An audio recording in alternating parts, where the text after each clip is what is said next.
I want to talk about why your day trading entry is so important, both mentally and financially. So stay tuned.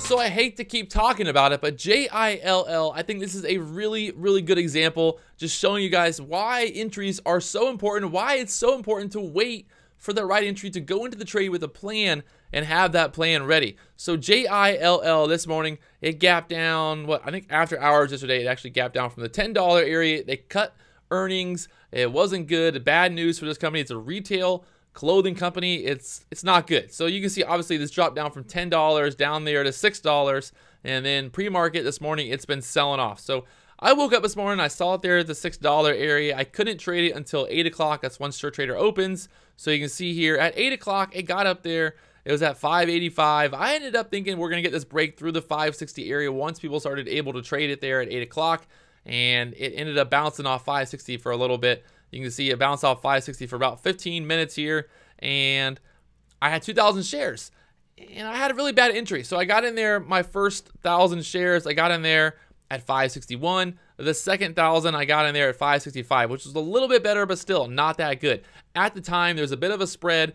The better entry would have been here at the 570 area with the idea, okay, you know, 570, I got my stop at the 580s, and that way I had a little bit more wiggle room. Well, if I got in there at the 560 area, my stop was still 580, but that was a 20-cent loss on 2,000 shares. That's $400 loss. It's a lot more to handle emotionally and financially. So if I take a big loss on that trade, it's not going to be good. Looking at it now, hindsight's always 20/20. It's easy to be like, wow, that was actually a really good entry. I could have just held that and sold and covered down here at the 480 area. But at the time, there was that support there at the 560 area, and I was basically shorting into that support, thinking that support was going to break, which it ended up doing. But at the time, there was a buyer sitting there that was buying that 560 area, and I was like, oh man, I don't really like this. Maybe this is going to start to come back higher. You can see it actually popped up there to the 580 area a couple times, and I was kind of holding through it, thinking, okay, I think we're still going to go lower. You know, this has got really bad news. I think at least we're going to get back down to the 560 area one more time, and we ended up getting back down there to the 560 area. At that point, I was like, okay, I'm back in the green here. I'm just going to take my profit, and ended up covering 1,500 shares there. I kept 500 shares in case we did break through 560, which right after I covered, we broke through 560. It dropped down here to 550, and then on this candle down there to 535. You know, looking at the 1 minute chart, it's a little bit easier to see here that 560 support. It was bouncing off that 560 area for a while. That buyer there at 560 was buying it. It jumped up there right away to 575 pretty quickly, and I was kind of worried, like, oh man, this might bounce here off the 560 area, go higher. So already going into that trade, I was already at a loss because mentally I'm thinking, I know that support's there. I don't have a very good entry. I wanted that entry at the 570 area, but instead I got a little greedy. I got a little bit of FOMO, and I ended up getting in there at the 560 area. So right there, that's a bad sign. It was a bad way to go into the trade.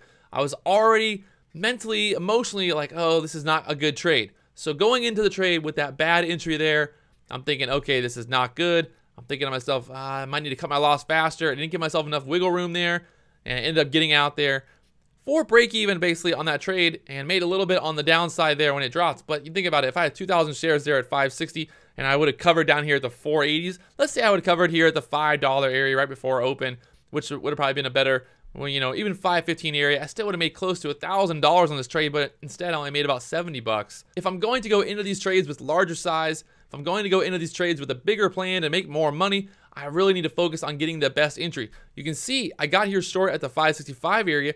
I could have gotten short one more time here at the 570 area. So I had time. I could have gotten that 570 area easily. I could have got filled there at 570 and then held that short there on this spike. So it's really important to focus on your entries.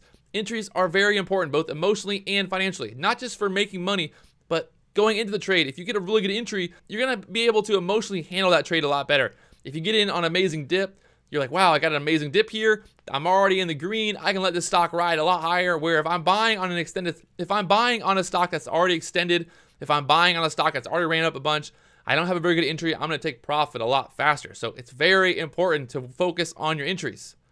I can't express it enough. I'm really trying to tell myself, because this is something I need to work on, but I really need to focus on my entries. Getting in on a winning trade, getting in on a trade that did end up working out, but getting in on that trade and not having a good entry ended up emotionally and mentally kind of making me think, okay, I might need to cover because it might explode. You know, I don't have a very good entry here. I don't have much wiggle room.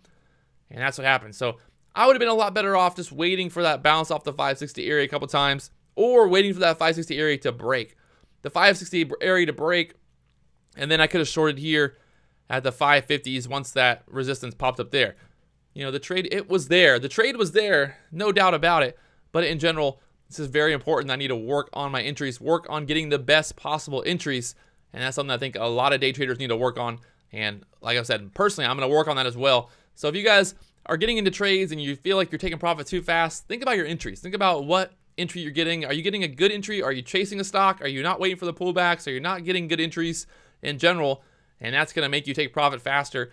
I do the same thing. If I get a bad entry, a lot of times I take profit a lot faster because I know, okay, I got a bad entry here. This isn't that good of a trade.